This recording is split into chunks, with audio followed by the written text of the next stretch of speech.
Did you know that growing sprouts is as easy as making a sandwich? In fact, they're not difficult to grow at all. In today's video, we shall look at growing Brussels sprouts from seed to table.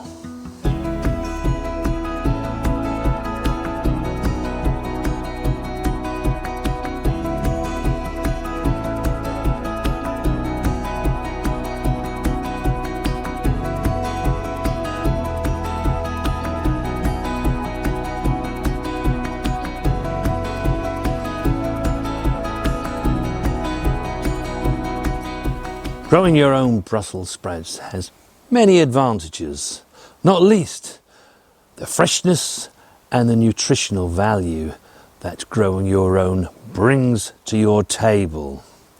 Freshness, well, one of the great things about sprouts is that they hold on the stalk for a very long time, and you can just pop out into nature's larder and take them fresh off the plant.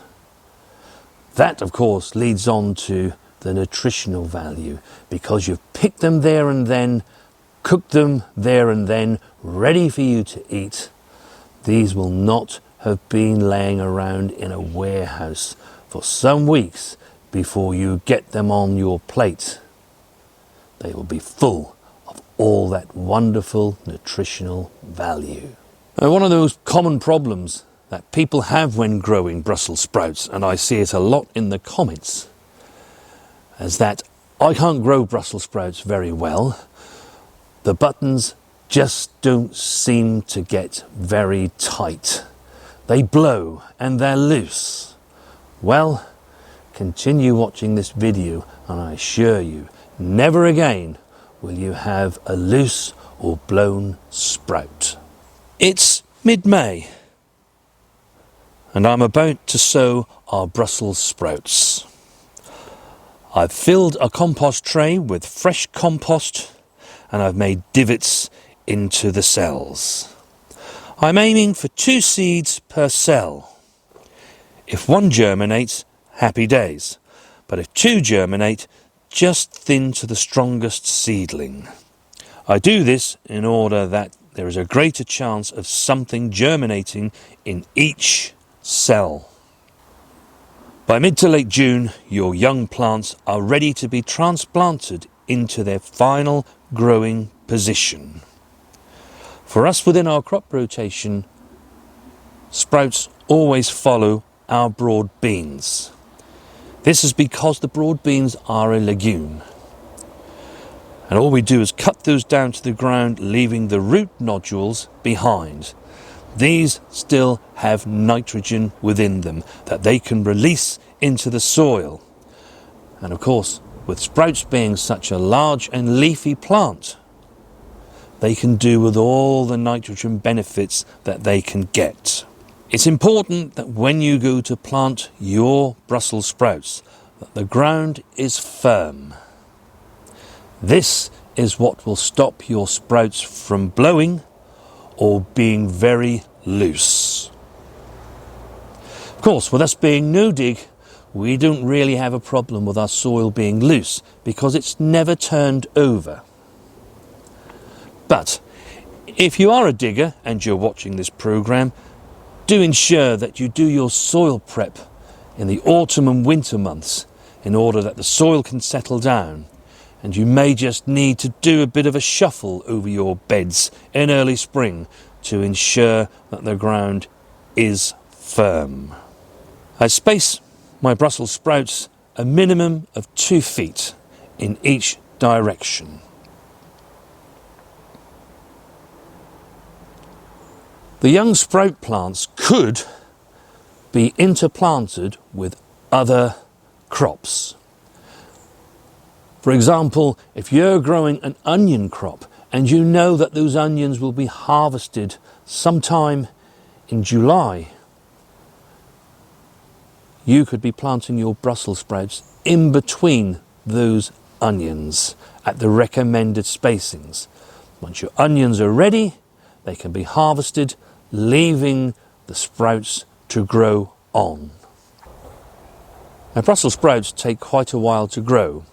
We transplant ours in mid-June, and we won't be eating the sprouts until sometime in November. So to make use of that space, we actually interplant something in between it.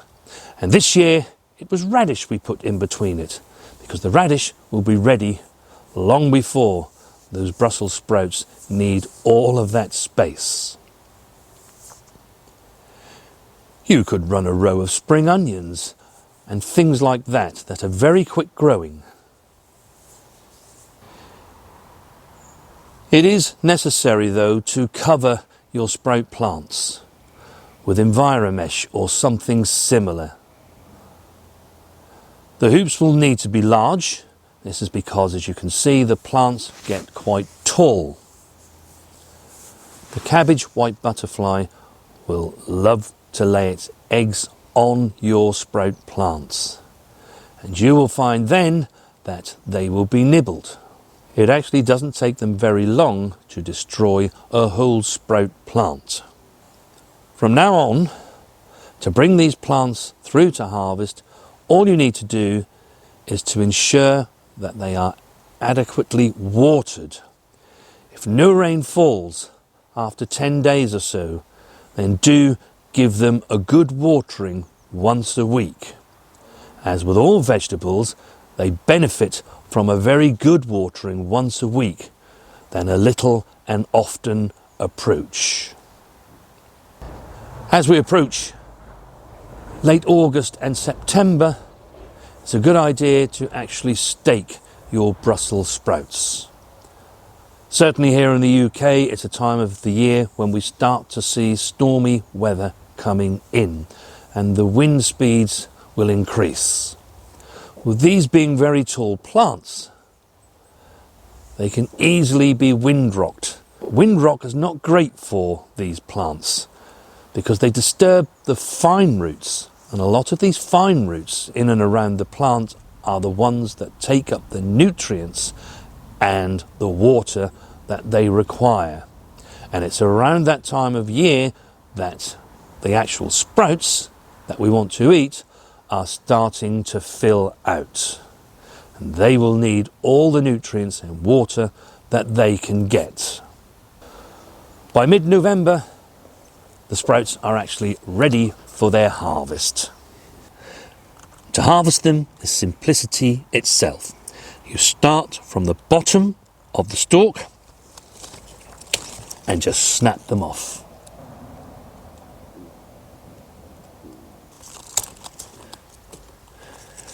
And by the very act of taking these lower harvests off, you can see towards the top of the plant it's still forming other sprouts. And that will enable this plant to put its energies now into making those swell and get larger. After you've exhausted your sprout harvest, you will find that right at the top of the plant there is a much larger sprout come cabbage harvest waiting for you. And just take the top of the plant, and one of these each is a real pleasure to have. We best go down to the no-dig Norfolk gardener's kitchen. See what Mrs. W is going to do with these. Show you a very quick and simple recipe for using these sprouts.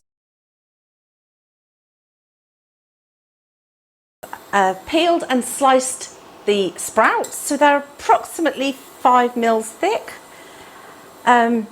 Chopped up the bacon and sliced the onion. And the idea of this recipe is it is a quick recipe and a quick way to cook the sprouts.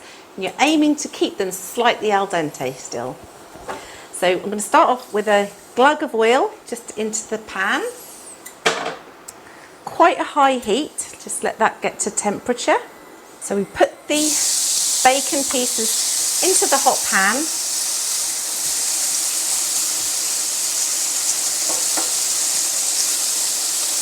Oh, I can smell the smokiness, Mrs. W. I think that will go so well with those sprouts. Yes, I have used smoked bacon, but you could use unsmoked. It's just your own personal preference, really.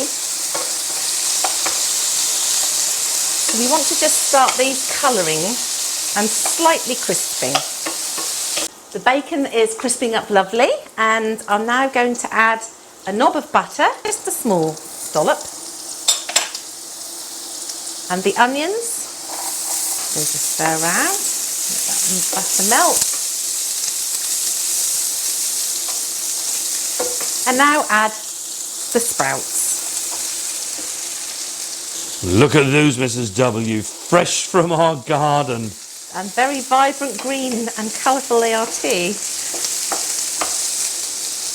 I have this on the highest setting now, and we're just going to leave these now without touching the pan for a couple of minutes so that they can start to colour, and we'll flip them over after a couple of minutes and you'll see what I mean. Let's just give them a bit of a flip over. Oh yes, look at that.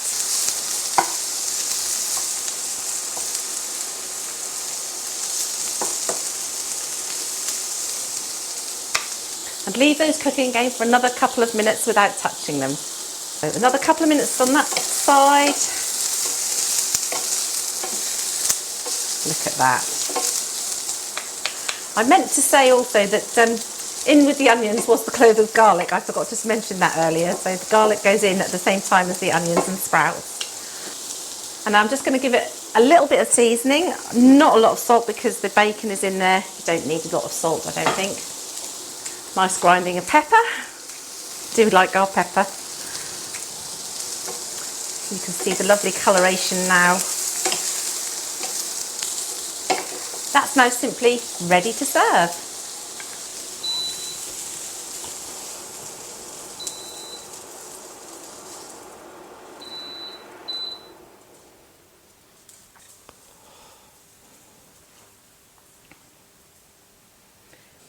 And there we have it. Sometimes I just put a little grating of Parmesan cheese on the top. That's a very nice little addition. But for today, I'm just leaving it as it is.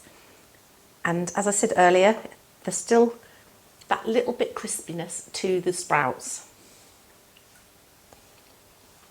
Nice and fresh, full of nutrients, Mrs. W. And full of flavour. Very nice. Thank you, Mrs. W. That's just as I like to eat my sprouts on Christmas Day. However, it's important to remember that sprouts are not just for Christmas. Many of us think the Brussels sprout is for Christmas. It's not. Depending on the varieties you buy, you could be enjoying the taste of sprouts from September all the way through to the following March. The ones that we've harvested today, they're a variety that come ready in November, and they'll continue harvesting, unless of course we've eaten them all, through the rest of November, December, January and February. Sprouts are really good like that. They do hold really well on the plant. And of course, if you do start to see some deterioration in them, you've still got some on the plant, just pick them, blanch them, and they freeze really easy. They are one of those vegetables where they don't lose a lot in taste if you freeze them. When it comes to pests, they are subject to all of the pests and diseases that all brassicas can suffer from.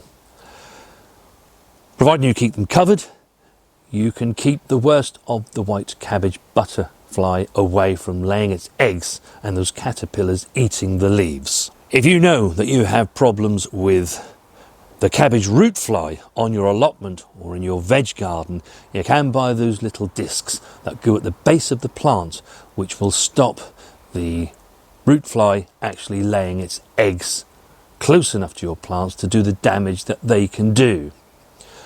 Equally, by netting them as soon as you've planted them, that will also stop them getting anywhere near your plants.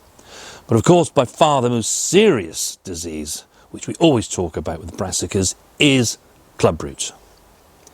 And the best way to avoid that is to ensure that you raise your own seedlings. Do not accept gifts from other gardeners, because if they have it on their plot, as soon as you plant those into your soil will become infected.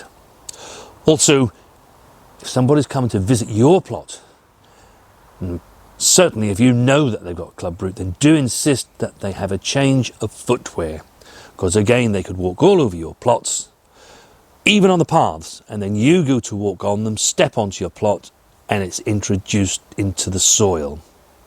Hygiene is key when it comes to this devastating disease. Do leave us your comments, in particular about your favourite variety of sprouts, and indeed any sprout recipes that you want to share with our community. And do check out our other how to grow from seed to table videos, starting with this playlist coming up next. Enjoy the rest of your gardening week, and we shall see you soon.